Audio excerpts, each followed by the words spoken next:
Hadirin bami kajing ujor saka ke HEDC ya uwe neki kertong bani aireng ha kajing jit sordar ha po ke ilaka nongjri uba deiru usordar barim uba wan rispa laso namar kajing bamiyat bet jung uwe ki kendon trekam joka ilaka menta kasing hendri trik unai weg na kaliang ka ke HEDC kala pensange no ya katega election ban jit sordar habayo banekran beruda peti CEM joka ke HEDC uba deiru EM in charge ke ilaka uba PNCM ulong namar ka don kajing ujor habaya day beru kertong ban aireng ka KHDC kan hap pet benia shwa ya kite kajing ujor laki syong nong rim ne em katkum kajing ujor.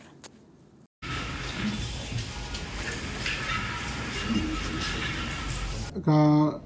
don kajing tho ka bagi tho syagi ka bagi ong ba wei na kandidat iba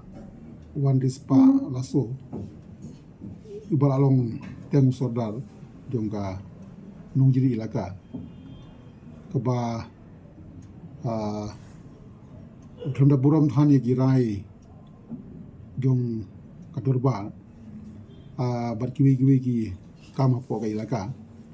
pari katanga nakaleng jonga ngan pan la ban ai kan no komen until on les ngi la yo ban examine ba but kajing ini but kajing file nom ini mission metaski jing sisa na kalian ki kandidat bari ban file kim pat dei ban raise gino gi di super sha jongki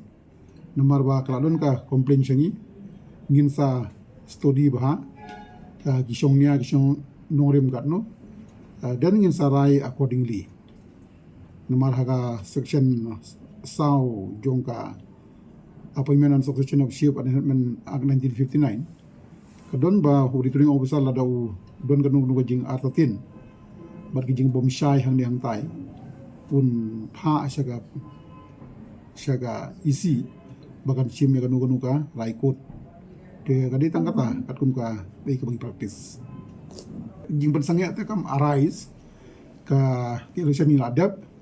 ka electoral mo butulis ngi ada prepared lada kole ki ya claim and objection kladon ka final stage but la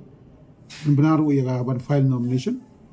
kajing sange ka marais dan de ka silong mentatang pengin bria haji de berki ko complain ya iba wadis pa laso lagi syong ni anem syong norim nem la em bandang longu kandidat akanika election. Ia ki bangi la yo receive complaint nginam pat yo ban bisal benya dia ban ai kanu ka komen na kala jugi ngin pat la ai menta ande ka jugi complaint jugi ka pau shai ba iklam buram ya ki jing penyaj ba bai pat enti jongka ilaka hakini ki sedang ba lenga baro dia natakadau kaisi kan haban bicara banyak ya kadiga komplain batan sashim ngarai kar kebade